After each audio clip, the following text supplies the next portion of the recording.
Les rendez-vous est pris, c'est 9 octobre, na Dallas, na Atlanta, place Kuna à Frima Award et Gozala. Nabanzi, ça fait 10 ans, Ferregola, na Fali Poupa, guerre eza, makasi, kofinga, na oua boki album boy, omso bimisi, oua sali type boy, oua sali boye, et puis, gloire à Dieu, les lots, na bangomi balé la musique, na biso, au balata pesa kitoko, donc là je cite, Ferregola, na Fali Poupa, dès que par beta, ba Philippe plein air, ba inspiré biso, na montali là t'es sûr qu'on a plaisir mais si koyo bah kouten bah on balé la catégorie manko il y a meilleur artiste il y a Afrique centrale donc déjà les 9 oyo le rendez-vous est à Bongo na Dallas na Atlanta place Bongo Afrima Award et Kozala men Afrima Award wana to lingi to yo comme mise boya kenda kite yango toi déjà le 5 yango toi déjà le 5 Fali pour passer mi monaka au coca msoko za mbongo billet yango te ba ke entourage ningo za nango ba futelo billet okinde kuna aux hôtels Lix ou ta kitoko o le kan tapis rouge faire gola to lingi kutu to meka ko idio kateke okenda kite na Afrima Award wana comme noko o tsaka na RTNC na kaibu variété kende ko tsango na tapis rouge kuna ya Afrima Award de sa place oyo bino mibale tembenie ko suki la bino kuna mais il faut to yeba pe déjà que balobaka c'est la nomination qui compte. A-t-on gagné notre trophée ce jour-là, mais si on est déjà nominé, c'est qu'on a déjà dansé, c'est qu'on a déjà génie, bonaboy. Et puis, mingi américain, n'a pas la cérémonie, et les gagnants est non. Et le trophée est attribué à. Donc, ils ont une compétition et une compétition artistique. C'est ce qui fait que la cérémonie n'a pas et les gagnants et les gagnants ils savent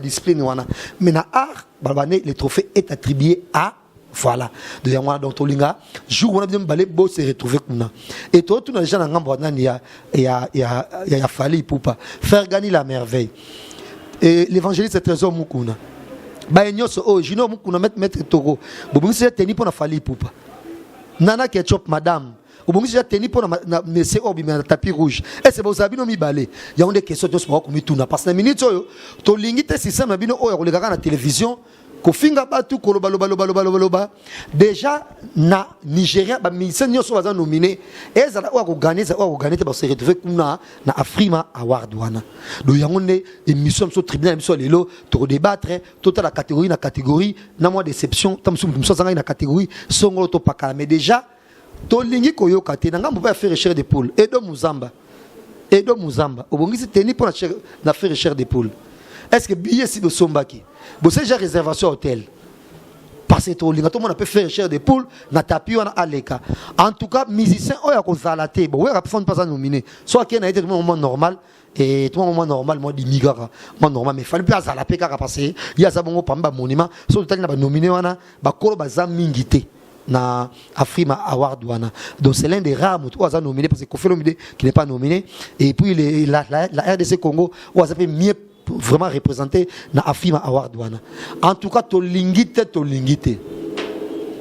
yango bomo miso ba impoli yango boyo kuma ko batu babagi boy parce que lelo soki tamsusu trophée mo salemi ba meilleur chroniqueur ba musique funk c'est ma meilleur chroniqueur nga esalanga motema likuna te motema pasité nako bosser ane ko yanga pe na bi meilleur chroniqueur.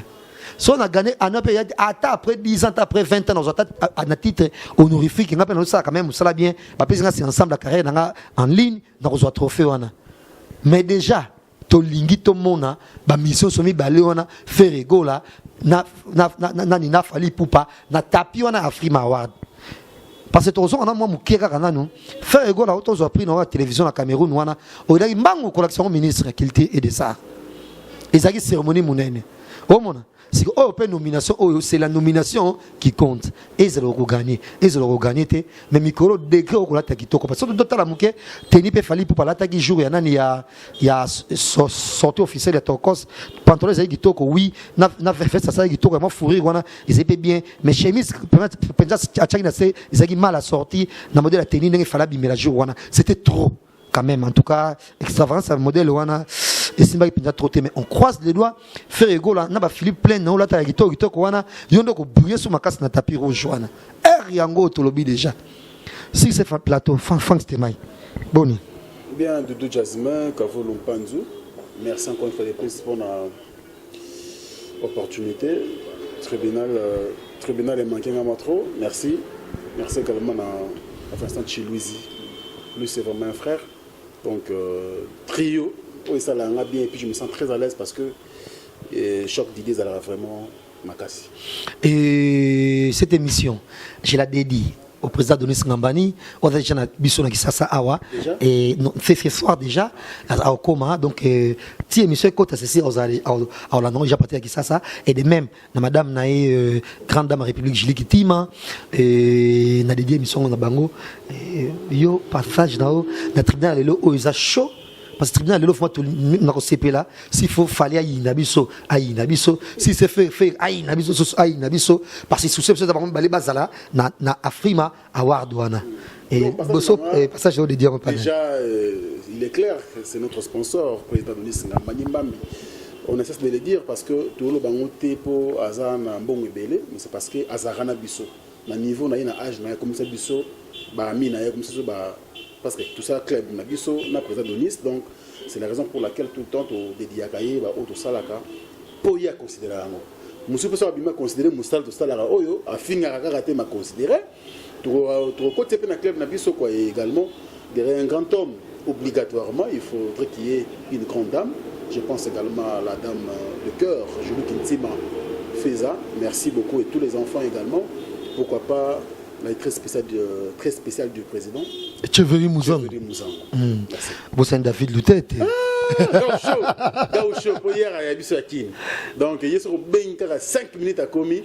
Gaucho, David Loutette, à Prométhée, qui est le 17 octobre, l'anniversaire de Gloria Olangi, et qu'il y a un Pokémon et pas le péché mignon, Maître Kazi. Pour la mission de Cosmoko, pour y spécialement pour et attends que David Loutette. Avant il se lave il y a Vincent 27 ans et moi trop. La fois dernière tout ça mais Vincent Chilouzi et passage non de Dieu mais pas parce que les loyo en tout cas et Tolingo tous amis et tout tranché penza parce que c'est trop polémique oyo il y a Ferena Fali, Nabanzi Egosuka joue à Afrima Award, Toreba qui est le meilleur à gagner kuna très récemment. Fergo a eu ce trophée dans la télévision, c'était très bien, et ça a été ça nango, avec un accueil variété comme d'habitude, avec un ministre Yamba qui est, mais tout beau santé qui est balobaka, c'est la nomination qui compte. Au cause soit au cause soit naote, faut qu'on kende jour wana. Alors avant tout côté na pimbo le son émission sur lelo et au dédié passage dans l'émission lelo et pas nan. À tout seigneur, à tout honneur, je dédie cette émission au président Adonis Ngambani Mbambi, le boss, le puissant. Je le confirme parce que Misala Ndeza Roloba, la place à Maloba, le président Adonis Ngambani, bon retour au pays, et puis à la grande dame Julie Kitima Adjiji, il y a eu Zarasu, il y a eu Kanolo, il y a parlé, et puis je dédie aussi cette émission à Coco Mills, Colette Ngamani, l'aîné de tous, et puis à Nakade, parce que tant que il y a le prince Ori Laël Ngambani et à tous les enfants du président Adonis. Et puis là, je dédie aussi cette émission à Rita Mukuna. Rita, la perle rare Mukuna, la catastrophe Bowana, ça dit tant aux autres, il y a Azana Kat, il n'y a pas à parler. Donc, il y a Saranaté, et puis voilà. Et puis, on a tout au émission La Voix du Peuple. Merci. Voilà. Merci Vincent, merci à Franck Stemaille, merci également à Tchombele Muntu et grand merci à Patrick Moulele, Trésor et Betty Mukuna qui nous suit en copie. Merci à vous. Cette émission, je vous l'ai dit, j'oublie pas tous mes amis et sans oublier Trésor Kabongo, l'enfant béni qui nous suit depuis l'Égypte. Merci.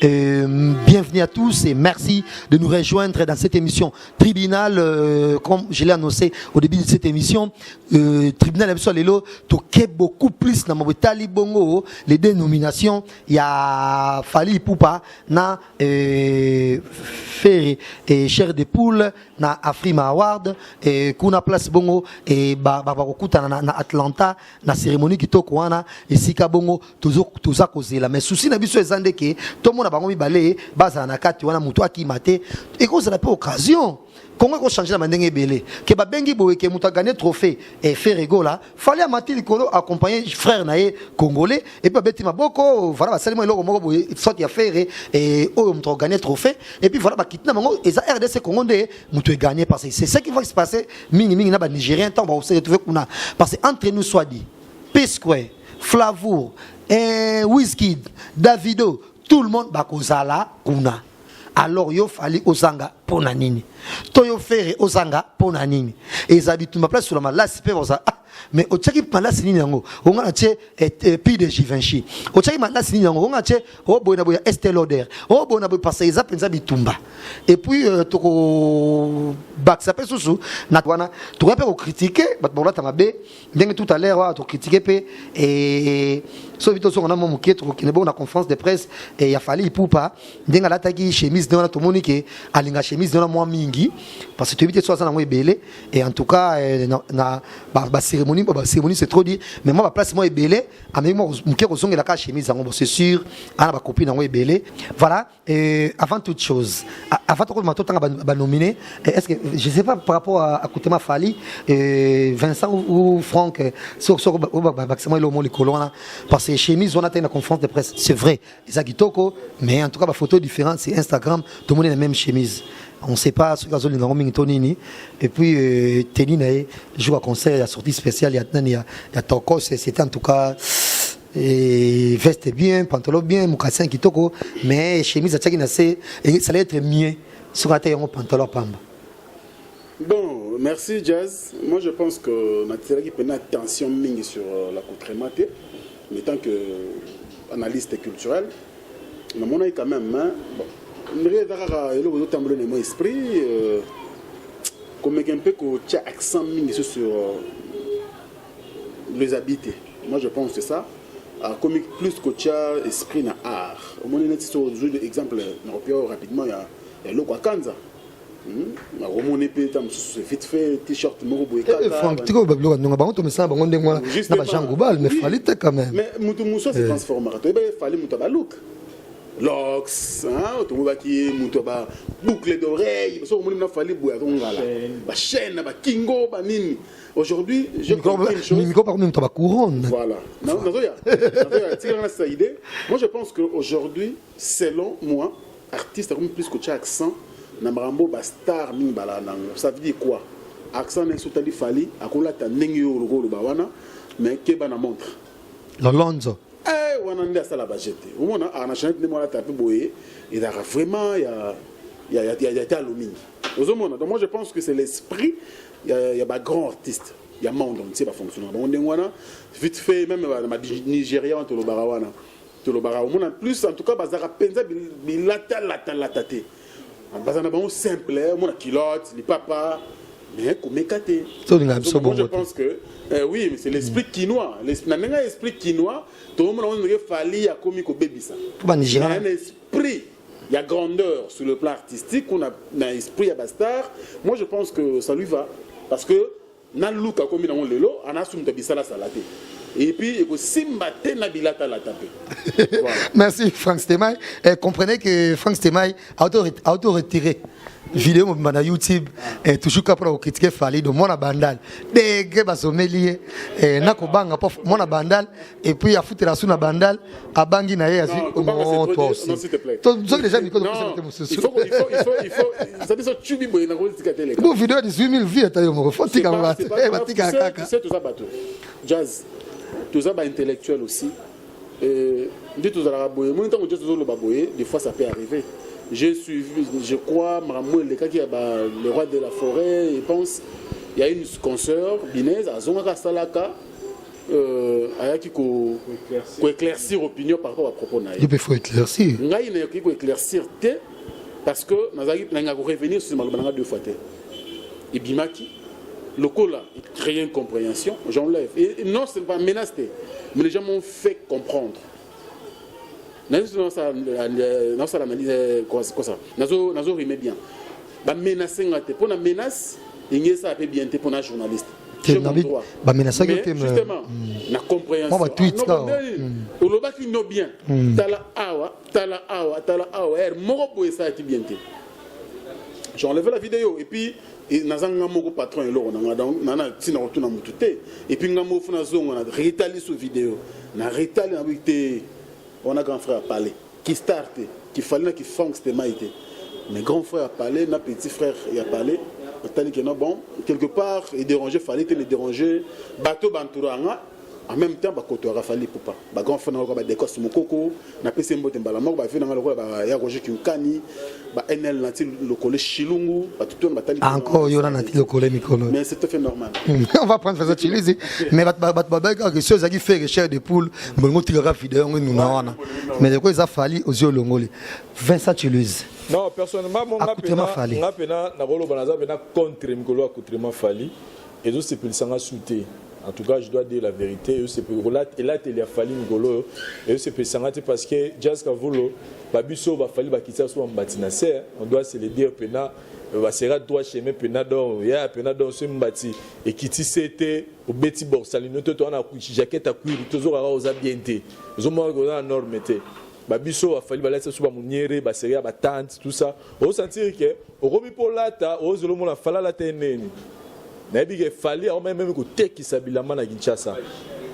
Vous comprenez? Fallait pendant ma na bi clip ando ki polo mo la ta F20 boy. Na bi so tonga fala beta polo là je te dis jazz ba chino ba sala mbongo.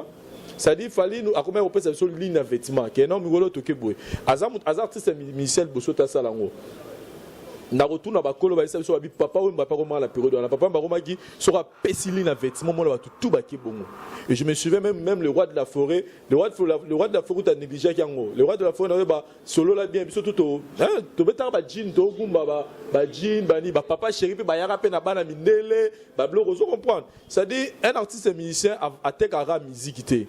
Un artiste musicien a tekara pe mutumso jazz a rose plana yo musicien te pona wibo yimba. Ma se plano ra ningo lataka. Donc ça dit ya za fan na yo pona ko yimba no te ba za fan no po ningo lataka. Munduso rose la fan na yo po nenga forme non autres ezala. Moi je pense que même jazz je le dis selon moi na mona même que fallait à transformer nous autres na même par rapport à vision musique na parce que fallait que Lazara kwede hein fallait que Lazara mukie maintenant fallait nga la droit chemin to remarquer et fallait maboko bano vimba.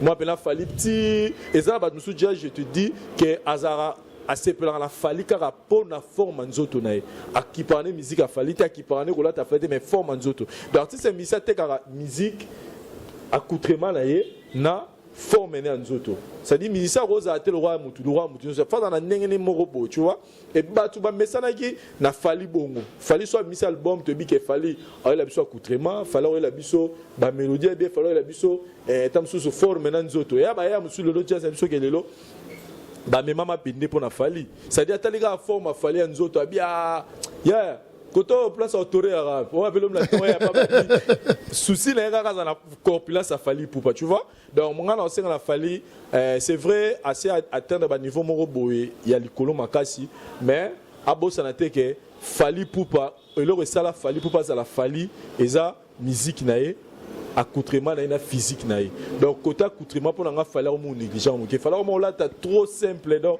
hôtel il peut beau c'est vrai Valdan et Franck c'est mal le big montre à cher trop simple mais ça parce que jour à balance wana tenir mon bout on a je sais pas pour nga il trop simple il est trop simple na fali à bon côté pour nga là on a simple et bizarre en même temps trop simple ça dit ah peut-être moi mo casser mo li papa bâtiment roboé il y a le roi Sylvain le roi il y a moi pyjama hein polo bor mo li puta boko ah te fali on a te fali abiso ça fala ba il y a ba tante ba fali ba il y a arsenal de belles mélodies par exemple comment peut que fala beti bo moi payer pas que Luka ah fali na mona beti que lo mo boy donc moi je pense qu'on a pour conseiller même fali que na nenga déjà pesa ba tout déjà gouana il y a repêché à l'investissement. A repêché à l'investissement tellement que non voilà un griffe a fallu pour pas. Bah tu vas ressembler parce que le même n'est pas catch il faut la tanga c'est plan Mikolo ba catch au lata. Moi ba catch mo boye. Ya na on ba catch on est ba jela ba catch. qu'est-ce que Yango ne régné. Yango ne régné.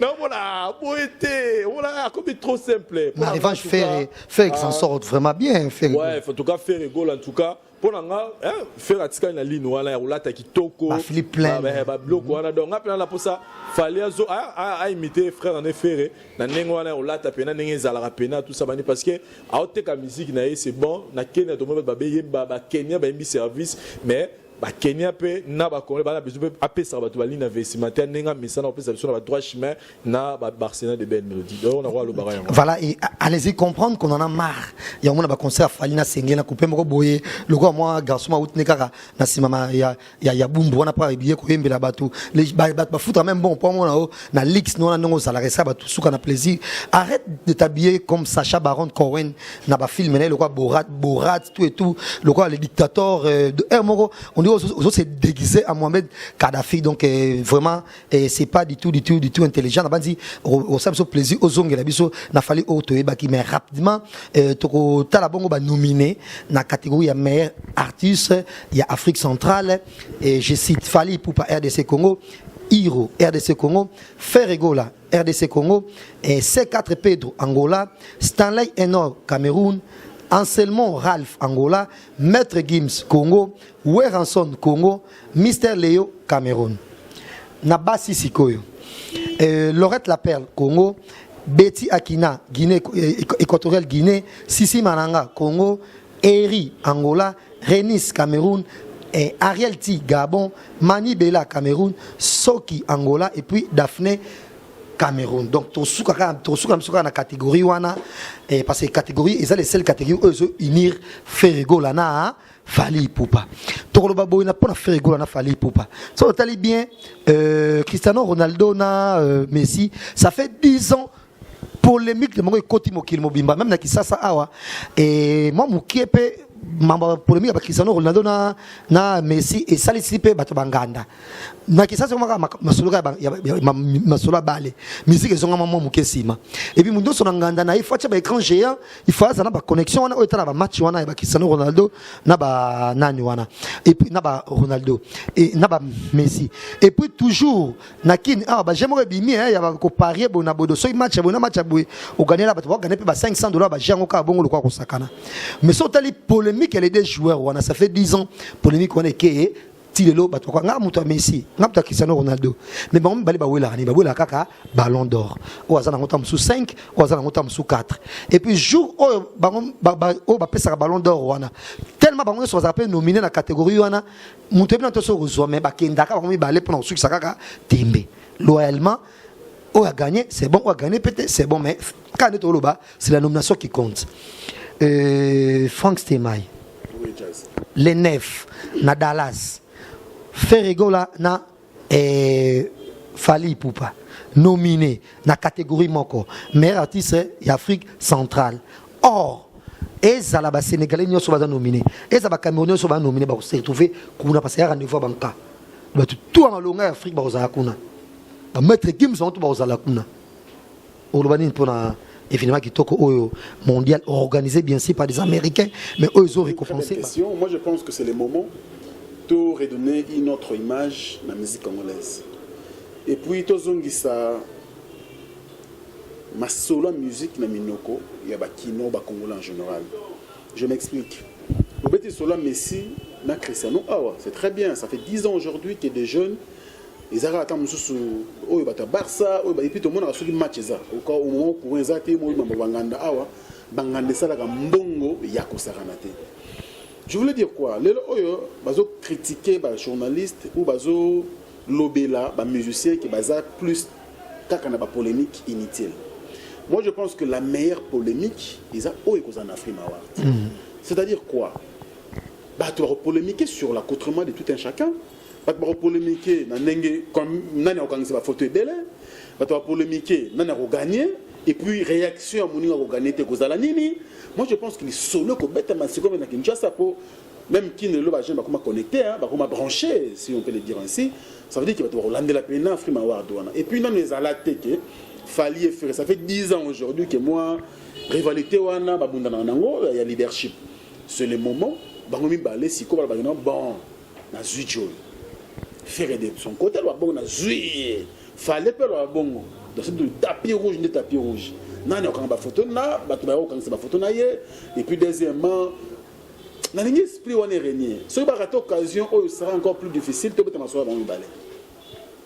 Occasion où il va permettre à Bissot, tu peux te m'asseoir à faire une affaire. Dans le bon sens, ils ont occasion à faire. Vous comprenez? C'est pour dire que nous avons besoin, le coup là, nous avons moins lutte contre la polémique banale. La polémique a bien été.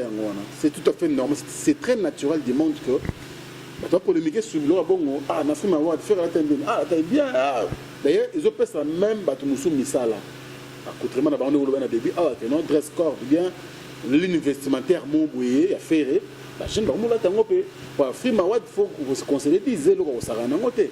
Ils ont ma place, mon coton, ma star, ma zoya, ça fait du bien. D'ailleurs, pour nous, c'est un pari gagné aujourd'hui parce que tout à l'heure, au moins 3 nominations. La catégorie Moko. Donc, même il fait de la forêt, comme il y a fois à la Wana. Non, 3 nominations, tu es de 5 nominations. 5 nominations. Maître Gims, Hiro, Hiro le coq. Wera, et puis Fali Ferry. Oui. Moi, je pense que pour notre biso, il y a de la fierté, il y a de jazz. Il y a de fierté, il y a héritier bakokota ba fabrikas bakokota ba tout mais pour na autre le par rapport au bimana si j'étais il faut vraiment Fali et Ferry se retrouver au même moment na tapis rouge parce que les interviews pour na biso en tout cas vous allez représentation moko ya monene pour la musique congolaise. Mais est-ce que ou réagir comment ceux qui par exemple Ferry comme toi qui Fali a qui était en tout cas vous dérangez là oui, ce sont des événements. Aux hommes, il y a des événements beaucoup de kinité, beaucoup de Kazangulu, beaucoup de Gomate, beaucoup de pays étrangers. Et quel pays? Les États-Unis d'Amérique. Et beaucoup de par hasard, on a bouti d'habiller. Maintenant, on a Val d'Europe. Ils allaient vraiment la soirée des galas. Et c'est que le trophée où ils allaient, qui n'a pas de honneur pour la carrière. Faire gola atina mudoute fallait pas de même il faut bango mo bazala wana et puis d'ailleurs ils allaient c'est que ça va échange na ba grande star il y a monde entier parce que ba nigérien ba kozala wana je pense que Kubota va featuring ebele ba américain ba kozala wana et ko aider ba featuring aux hommes donc moi je pense que entre les deux pour na biso ils allaient vraiment moi combat cage mon beau na nous vivate na monde et ça la bongo en tout cas c'est nous en Afrique ba bilo ba nominara ba éviter ndoko tcha ba on la catégorie moko ba américain ko ba ba yino mama bisoté awa ba tche bango ponanga ba proche il a fallu poupa ba ningo lo bana début ba aider pendant la très bien il a fait rigolo de même ba aider bien parfum ba montre donc ça dit que la longue montre à 15 000 balles faire rigolo à le boko fallait pour déjà à tchana le boko ils ont des sika oyo ba ko te kamboka ba ta la bango ba de individualité ba ta la musique congolaise encore on a fait nanga comme métis nanga commis ce qu'on fait rigolo je pense que ben on est commis vraiment ça la bien et pour na yeza coïncidence mort malam pour en tout temps on a tout le monde a senti que star mo royal. Ils ont quelque chose de bien, ils ont des changements culturels, des changements de contacts. Et puis, deuxièmement, je pense qu'il y a un manager, Tabou, comment Tabou. Charles Tabou. Charles Tabou. Charles Tabou, il fallait, je pense, un manager. Il paye de Mouzamba, pas ça. De Mouzamba. Ça dépend, on a fait comme un faut foutre la bango. Mais faire attends bongo. Ah le pango ça mbimba. Il faut être bien entouré pour bangonde, il faut pas te baser autant ba yomonde. Il faut pas baser il faut budget. Ba il faut qu'on photo na artiste mo boya bimisika na Nigeria. Bokangi une photo. Ah c'est faire this is faire goal. Et puis to kataka mukuse et faire goal après ba président Donis taé. Ningi oza président Donis. Alors voilà président Donis taé wana a fouté ba billet à zone charge. On va déjà. Et ça bilo mo déjà si ba faire ba fali ba lika ba niveau. Ba misala ngo bimisa te. Biso pona biso, moi je pense que Otolo Balelo, je serais très à l'aise. Quand on a la TV bouillée, la chaîne n'a câblé, n'a roulé ma papa. On va venir 16 jours. On va venir à Free Maward en direct. On va venir à Star, on va apparaître. En tout cas, Jeff n'a pas au tribunal à minuit et ça. Vincent Chiluzi, parce que déjà, Namadi Tokobo, c'est un texte qui est belé, mais l'on va Bisso, Jean-Claude Tchombele Muntu, Auta Bisso, donc Souka na plaisir. Et puis, il y a Salim Kapesa, donc, tout ça, vous m'avez recépé là, avec l'effet Kadima. Salim Kapesa à Londres. À Londres. On a fait ce moté. Tout cela est au lobby. Ah, bah, t'as des way. WhatsApp. Salim Kapesa, merci vraiment d'avoir conseillé, puis ça, le lobby, ça, vraiment bien. To continuer à aussi la fierté dans le lobby. Just moi personnellement la aborder si je on a anglais na anglais la aborder dans le sens que moni to me gozo moi muke sima to zaki na période ya loi mumakia dina vient biso tabulei moni moi rivalité wana ba to babimi ba dago récupérer monopole la rivalité là on doit se dire c'est vrai en son Égyptien piano ba ken nango sous likolo makasi kolega même niveau tabulei na loi mobatika kiango et pour moi je me dis lelo bato yo tozelaka tozo zelato mona yango eza faire rigolo na fali poupa dans le sens que na bato tout babimi bato bazo assurer lelo OK to lali to lamuki to senti que bazo assurer eza fali na faire mais ce tobi to tête est-ce qu'on a bon balé tout le monde que Fali a commis trop d'avance par rapport à Firigola. On a bisoto l'ingéza bongote. Bisoto l'ingate que Fali pour pas en a trop d'avance dans Firigola et tout ça là que tous en a moyen de comparer bango. On se comprend les jazz. Et trop d'avance il y a Fali et pas à faire ça par rapport à ba Fali il est ouvert dans le monde par rapport à Ferré. Alors que tous en a posa nenge omoni ouer en sona JB pour la même biso neni ouer à Bercy JB Bercy ouer à Zénith JB Zénith JB Stade des Martyrs ouer à Stade des Martyrs omoni niveau à memela biso donc la réalisation qui bouille sans pipa TH donc on sentir que ceux qui m'ont frappé le romoro boé ya le moliango vous comprenez ah ouer à JB Petit Stade des Martyrs bling bling attendez si la pelouse vous avez frappé na ninga na attendez si la pelouse ça dit ton message na bongo mais vous sentez ce que lelo musique il y a spectacle ya libanda et si là ba combattant ba gagnant ba réussir ko empêcher musique ya Congo et prospérer je peux tous à la claire ce que lelo tout le monde là tout le monde a la compétence, la perfection, il y a mutu na mutu siko. Tu vois? Lelo, tout le monde a comme ça, mais lelo, on a faire et changer quand même le langage. Lelo, quand les aïgis pour faire featuring, échange culturel, là pour faire les aïgis le rôle là, et l'autre. Mais lelo, tout le monde fait comme un incroyable featuring. Et au moins ça, on a bien lelo. Tout le monde a fait et commence à comprendre. Fali parmi les blogos et TKP Fali pour pas dans le monde des aguis ba rencontre wana ya ba blogo ba Frima ba BT Africa ba BT awa ba MT ça dit ba place auto retrouver ba grand place au peut Fali ba noya ce qui Fali ba no se contenter na Bandal na Gombe na Paris à la Fali aza lelo c'est parce que c'est pas Fali aza lelo Fali parce que aibe ko côtoyer ba grand lelo pour Warner musique wana echa Falika. C'est parce que ce que l'on va découvrir qu'il fallait peut-être les autres tourner tout autour il y a des milliers de fallait fréquenter parce que le fallait qu'il fréquente déjà prince Monaco tu penses que jour à l'équipe na prince à Monaco tu penses que peut-être Moutumo peut pas on a pas un niveau élevé peut-être et passer là peut fallait tam sous opportunité tu vois donc moi je pense que il est grand temps pour nous faire rigoler comprendre que oh associé à la biso toza d'accord non mais toza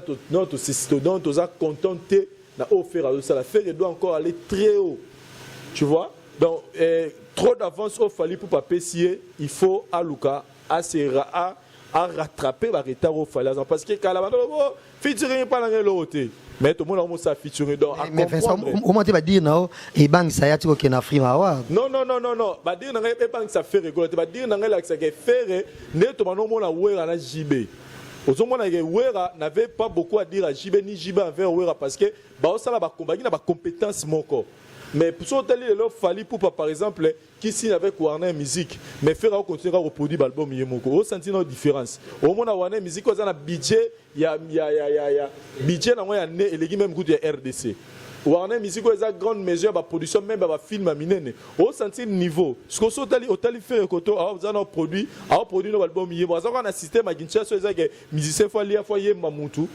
musicien faut aller faut boire mutu alors que fallait remettre un système à musique ça que à boire mutu ayema mutu te a okotsa mbongo na caisse et pire encore au là ça studio tanda ko ko baninga ne ba mosa ba ndako ba lupongo bilebila za nango je sais pas faire cher de plus ko tanda ko ba locataire pour gagner quoi bandako nyo swana ça le la fabrica ça c'est studio tanda ko à ça va travailler na kati de même avec Ranson de même na Kofelomide de même na Fally Ipupa na ligne répétition studio pe ya Lix ces appels swana kuna je pense qu'il faut qu'il y ait ba level mais déjà tu rappeler pe kaspike muke mambolobi ya jibena wera fait pas comme ça là ngo d'ailleurs boki album liboso ya Fally on a ça a été venu mobimba et bango balé deux albums c'est le marché et qu'est-ce que j'avais dit Tokos de l'autre côté les albums que moi j'ai jugé artistiquement raté mais c'est pas grave hein. Je pense que Malé Mexico pour na Afrima Award voilà au réagir comment siko pour na fini na Washington pour no ba il est maintenant grand temps na faire rigola paix à courtoyer ba milia bongo en tout cas faire rigola biso ba mourir ya musique ya Congo tozana la posa to mona yo faire na kati ya Afrima Award au monde jazz et ça la plaisir le au mona là où il y a un festival au monde ba Nigeria ba yaka bango tu au monde Piscoa au monde Flavor mais basta bango au monde Geno ba Emina Fally au beta ba whisky de au monde ba o aimba Davido tu vois c'est dit ba yaka on appelle ça complexe a gagner te bon ba récompenser trophée tout le monde est azarana biso pe ba no sa biso fier de to moni lelo Davido Whisky oh senti que des Fox Davido sa musique n'est danger ma danger koto pe Whisky parce ça ma danger o tape kuna Flavor o tape kuna be Piscoa biso siko e suka na ninga kin o mona ka faire danger na kin Fabrigas danger na kin héritier danger na kin to ningi sou musique to ningi ka teke faire Fally Ipupa ke na Kenya azumi micro bat boyemba ba nourrisson la lingala ba Kenya ba oyemba lingala banzema fait to ningi sou bongo to ningi peke Fallait que Kenya a beti pe a chepe micro ba to bayembi to moni pe héritier watana be pas ki a chepe micro to moni pe faire rigole a chepe micro surtout ngami mi na ota la faire na Fally dans la ligne pour la biso soutien donc ba compétence parce que faire azangi mungongo faire azanango aspect physique azanango mayele azanango c'est-à-dire à fond la suko ne makamunaye à fond la musique naye na monde dans la musique na monde première et le fois nous ça là aya kana ba biloko na biso ba kongo to fa na pe na parler de Frank Alobi na fa pe na parler na moni pe Whisky na moni David na moni pe Fally na moni pe Fer bazar na ba représenter Congo toi pe fier ba kongo na biso bazar on a fait rigole la danger Fally pe danger faire donc puisqu'on a pas télé pe faire rigole la musique on a star nene faire un petit peu cosané pena ya parfum pena le ya sur la kitoko to moni pe kuna pe Davido a télé mais respect et ça la rate pas reconnaître rara que musique a ba jeune golo ba reconnaître qualité biso to lingi sou bongote faire rigole a la compétence en avoir danger bo yemba à s'ouvrir na masolo a banda ko kene dans ne to za to la faire rigole na frima atika la te pour ki ke Fally a presté donc il fallait pas ba trophée a presté au ça la playback donc tout ça pour s'appeler pe ba bengi pe fallait ça le playback tout le monde a fait faire donc faire ya fongola a fongwama atika no la bato o la nagi kingali musique ezanga bongo batu baloba kaka batu batonga kaka batu ba finga kaka mais yo ça plus déterminer l'objectif na yo je m'adresse na staff qui a fait rigola peut-être faire aux opportunités dans l'émission mais na staff na bato balinga ba hôtel émission donc ba botanga comme Jomo Roboy et donc Muzamba donc en tout cas il est maintenant grand temps to lingi to dans la posa au monde que to ya te poto diminuer faire mais to la to bi que faire a okoka makambo wana donc ta wana hôtel ya ça la musique soki ya nini ya dit te toza la posa ye pas à la wana parce que yepe azana richesse ya munene ya musique na nzoto na oh il faut défendre biso libanda n'enge fallait a petit trop d'avance yepa ko ma place wana et ça la rara munene ya musique ya Congo pour musique déjà ba concert na poto kufa de place au tikela za ba place tout le monde rappelle bango ba za la wana et ça la bien just voilà merci Vincent Chiluzi. Nous arrivons pratiquement à la fin de cette émission. Mais déjà, mission Nabiso et Zali. Oh, polémique, non. Polémique, si on est changer ma solo et nous qui nous avons Ward Bongo. Ozaki nominé Wapi, musique n'a traversé la frontière Nini. Et puis, trop tard, ils appellent longtemps. Nabanzi, le col à Jay Martins, ils appellent na Afrima Award et Victoria. Kimani a été nominé à Ozalakuna. Il y a nominé à côté Afrique de l'Est, si je ne me trompe pas, a représenté Kenya ou je ne sais pas moi. Et ils ont l'occasion, peut-être de collaboration, il y a fait Rigolana, Victoria, on interprète un peu la scène et ça, c'est ce qu'on a plaisir. Donc, tu rappeler que Tolingi na bisote R Yangoyo, ba mise ba ine biso pamba. Faire Rigola soko mekiko zanga na Frima Award. En tout cas, tu vendre le sous tribunal uniquement pour tout le parce que mambo nyonso autant sous tu bang peut mawa pour nakoloba. Fallait pour parce que me ko zanga na Frima Award. Okoyo kabiso toujours na émission kaka. Déjà tu peux déjà moi tu me dis déjà recadrer mouké marbotal bon kota kolata et faire gola déjà ko pambolata azola tenait déjà bien mais mambo banga ok na ba award wana bongo so na Cameroun place on va ba ozala te ko nous trophée moko mbangu ok na Cameroun parce que place ne ban kaba kozala ils allaient na Frima Award babi c'est la nomination qui compte aux autres trophées te mais so tant on a déjà nominé c'est qu'on a déjà grand ou génie ou ça la musique n'a bien de la bandi et ça et le moi qui tout le monde qui fait gola a eu trophée on a meilleur artiste Afrique centrale fallait accompagner na podium a betele maboko pour plaisir et c'est mon abiso mettre Gims na podium Hiro a na podium ou en sorte on a pas na podium derrière Zagutu occasion sous super il y a en sorte na ferré na podium mon pour betele faire gola maboko so comme toi gagner faire épée ça même occasion m'a tipé gola podium au betele faire maboko bien sur matique pour ça bon fierté il y a RDC Congo passé c'est trop génération nyoso de ngo tchabat na des ordres ko finga musique ko finga na banzi R yangoyo esili et comme ça on sonne na ba award bongo place mamboso makasi et kozala nous arrivons à la fin de cette émission fin de mai un mot de la fin tout le bani na ngoso ngo bakisa susu na monyo so to lobby awa pour faire et pour faire on a rebagué ça déjà moi je pense que Nalandi Vincent Nalandi Yo Jazz je pense que c'est la première fois faire Rigola dans la même à Afrima Award. Au moins que je me trompe. Donc c'est déjà et l'autre rôle bagano ils ont bangaté ou bien à qui maraté. Ils ont des opportunités pour ça la tête. Donc moi je pense que c'est une occasion pour faire Rigola à Zalawana et puis donc ça peine position teke fallait on a beaucoup d'avance que faire Rigola parce que chacun a sa vision, chacun a sa façon de faire les choses. Faire Rigola peu sur milieu musu fallait kendara faire yana okendangote fallait peu plus pardon la place de faire à kendara fallait yana okenda place on a moi je pense que chacun a sa façon de faire des choses. Revenons dans le featuring. Moi je pense que featuring faire Rigola est poussier sous notre Victoria qui manie en tout cas c'est une très belle chanson où est là tout bien tous Jay Martins ils a featuring oyo en tout cas Nadija Arafat moi je pense que c'est la reprise d'ailleurs il y a son yakala et c'est vraiment bien on a quand on a longue la moi loko on a que on fait Rigola bangaka et ça ko bangati mais ça opportunité plutôt et puis ça m'a raté et pour les déranger peut pas faire Rigola en tout cas biso tous à la derrière artiste na biso nyon so ba 5 c'est pas peu de choses tous on a Hiro le coq tous on a Maître Gims tous on a le roi de la forêt Weranson faire Rigola bataringue fallait il peut pas dire la merveille moi je pense que les allaient pour na biso jour on a et l'ingota soirée et bien la canne et puis ça met la jazz kavulu surtout que nous sommes éliminés de canne le mondial et bien l'ingota peut canne à la terre net singana l'ingota on va fumer tepo to la na biso te guna nga turoyo 5 grandes stars na biso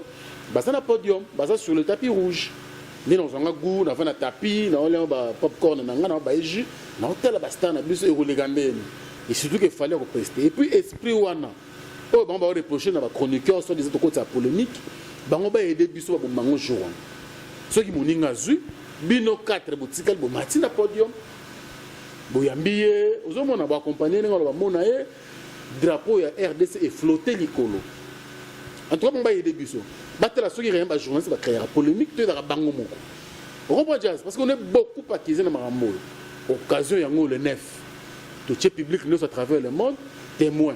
Tout à l'heure, ceux qui jouent en haut, et puis ceux qui m'ont du trophée, quelle sera la réaction des autres qui vont rester? Donc moi je pense qu'on en a bagué ça. Et pour nous aussi, ça tombe oui. Pour nous aussi, ça, on a remercié toute la télévision dans le tribunal. Ça fait beaucoup de temps.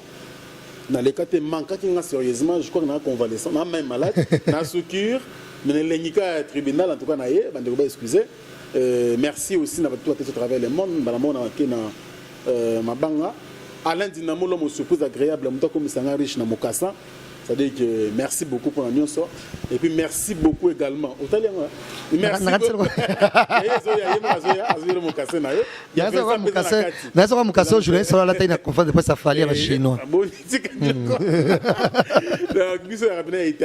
Merci beaucoup également à mon vieux, le seul, l'unique, que le vrai code, Yawili Moucheni.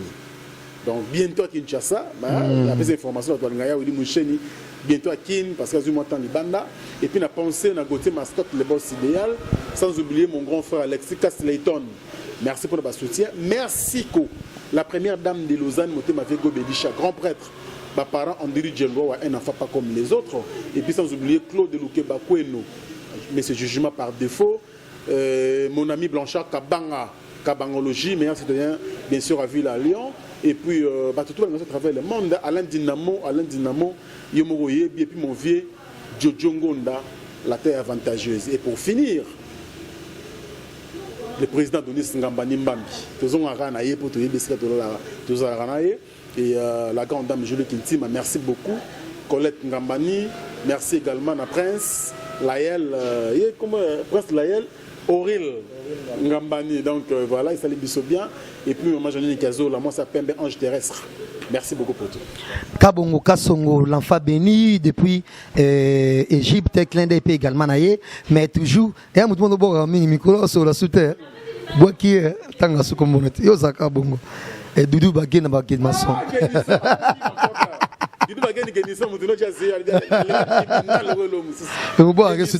Non, vous sommes dans le témoin. Non, merci Franck Stéman. Moi, vers la fin, tu vas dans notre tribunal et vous savez bien. Pour Alain Dinamo. Ça fait pas grave. Ouais, Jazz Kavolo. Donc, moi, je pense que Marmo Tolobi a plus d'intérêt à partir de Nabiso. Toza la posa musique qui est tombée Maï Mata. Au moment où trace même quand les Arabes sont la trace quand on a 2008. Les Arabes passent au monde à la trace à Tawa, à la chaîne à la trace sur le monde musicien congolais le cas. C'était vraiment la difficulté. Mais là, ça nous fait du bien. Tout le monde a comme il n'a pas non plus à musicien congolais. Les cas, je vois des Ferregola, des Fabricas, des Rubino. Mon tour dans mon année à les gâter, héritier. Mais dans mon année à Hollywood, le chien au Nigeria, la Bible qui est trop. Donc, tout ça, la posa, il y a musique qui est du bosso. C'est pourquoi, quand on remarque qu'il y a des gens qui ont vraiment du talent, comme Ferregola. Peu importe ce qu'on fait, moi je dis toujours mieux vaut aux amis ou aux ouvert que moto azo mission na mission menacima ado lo biso to lo ba vérité o que ce musicien peut comprendre biso comprendre que té bato ne font na bango na tribunal donc faire rigola bato pena bazana faire vrai bon comprendre que biso to c'est la plus na o faire rigola pe sa biso on croit que Ferrego la paye vraiment que ni musika na carrière na o azo salelo et ça peut-être 1% na oyo na ba potentialité za nango c'est pourquoi to linga que na ba place mo ba free mawa wana place o pe go fonlele ba porte go ça pe ba contact ya mudu peut-être de jazz aller là pe Ferrego la fort na ye baraté aye ba ine pe na congolais te aye baraté o bana nenge nini po azo numéro Ferrego la mais tam so tapé star ya mona na musique afrique to ya monde mais vous avez peut-être d'opportunité et mutu na linga ke fort na landa ko yo et peut ba super numéro contact peut essayer peut ba ouverture mususu na suki ba mise belé peut ba kutana ba opportunité bon que mutu mo amunene tam su ya arrive vraiment mutu na approcher donc pour moi je me dis que c'est important pour la faire à que na ba milliard bongo et puis à renforcer ba featuring à renforcer on peut là parce que grâce à featuring mutu so linga rapé mutu au sana ya redécouvrir et go font la paix porte belé. Merci à président Adonis Ngambani Mbambi, bon retour au pays mon président et à la grande dame Julie Kitima Adjiji, la maman de Prince Ori Laël Ngambani, la maman de tous et puis l'aîné de la famille Colette Ngambani Coco Mitz et Motenanga Echeverry Mouzang le très spécial du président yo yebi mais otindi biso loroté Jazz Kavulo to silike de cheveri muzamu to silike le bonana mais on les a pour blaguer merci na Chombele Moutou Jean-Claude Narati à François na bambote belé na merci na ndenge ozo la biso que na muki ozo zoa ozo ba okabulana la biso vraiment merci na ba soutien na yo merci na Willy Botela garçon de Lix 3 fois Lix patron na bango ozo contrôler Suède et puis na Isaac Suède comme un jour à la Isaac Suède yoza akati ya palais tobo sanaraote merci na Paros et ça au caméraman assuré Betine Simba Mukuna balobi Val d'Europe babi l'évangéliste trésor de valable Mukuna en tout cas babi espace au soroyer bateau bozo tapoto na isa no bosomba selo ote yara na bateau yara a o saliga ba kolino a partir à kino pesi bateau ba osepela donc référence Bichulix banal donc au kuta boutique à propre qui te replace au fan déplace au za déplace au lobela merci na Jazz Kavulo merci na Frank Stema et puis par et ça Mamadou Blanco limbisanga donc muto Mamadou Blanco, donc merci Nabinotou. Voilà Jazz. Voilà, grand merci à Kongolo Mouchita ainsi qu'à Madame Betty Mukuna et merci P Mingi Mingina Patrick Moulé les Orlando Bisso mais toujours baki ça se passe sous Karaboui. Fait recherche des poules. Ce comme meki ko zanga na Afrima Award. Non pas ce j'adresse nanga.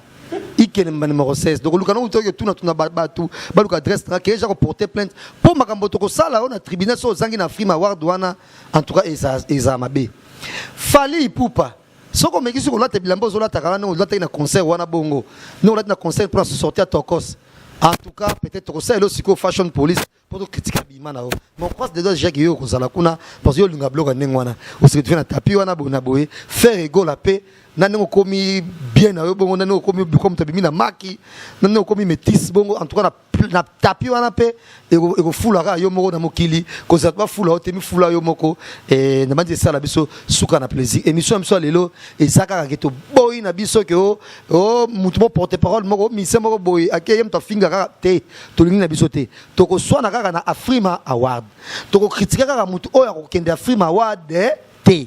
Mais on a organisé des trophées, ça on peut problème. Parce que qu'est-ce qui dit que la catégorie de Congolais tu gagner rien et la trophée qui non pas na Cameroun. Il y a un problème. Mais to lingin de locaux là, c'est la nomination qui compte. Bien nous se retrouver dans tapis, wana, il y a Afrima Award et puis faire épée le gros qui n'a pas apparemment États-Unis moi kala, aux amtomo ba États-Unis moi trotté et ça le peut maman na bien aux va contacter monsieur na fono kitoko aux aranango. Botiko limbisanga parce merci à Kelly Charleston ainsi qu'à Eric Ngandou ba tape depuis Canada et Tobo ça n'a jamais bat nyoso au balandi émission lelo merci Nabino et Hervé Tita Soda et Galia ya Warren Bokeli au talabiso et ça biso suka na plaisir et puis na ba nyoso balembe ko komela biso te na émission au tribunal et puis na Instagram mais partout place ba komela biso et ça biso suka na plaisir Papi Kader o ya komi limbisa Jazz limbisa Rita la perle rare Mukuna nakati Strasbourg en tout cas na aussi c'est émission te ça na puis c'est peu mbote place à Strasbourg Rita la perle Mukuna yo yangwana merci voilà merci na Frank Stemai merci na Vincent Chiluzi merci na benyo so bande émission so lelo en tout cas Falina Ferregola bo ça so plaisir bo se retrouver na tapia Afrima Award merci à Mamadou Blanco à Parouza et Sayo que cette émission tribunal soit avec vous au revoir. Benji Pro Production. Benji Pro Production vous présente l'artiste polyvalent DJ Dollar. DJ Dollar, l'artiste est polyvalent. L'homme est rempli et bourré de talents de qualité. Il est coiffeur, il est chante, il est acteur, il est imitateur, il est animateur, il est humoriste et il est DJ. DJ Dollar, l'artiste est polyvalent, de retour sur le devant de la scène européenne et internationale. DJ Dollar, la monnaie américaine, l'homme le plus têtu que Satan, l'homme qui a bagarré avec 45 mamios à 2 bakima namai, de retour sur la grande scène. Benji Pro Production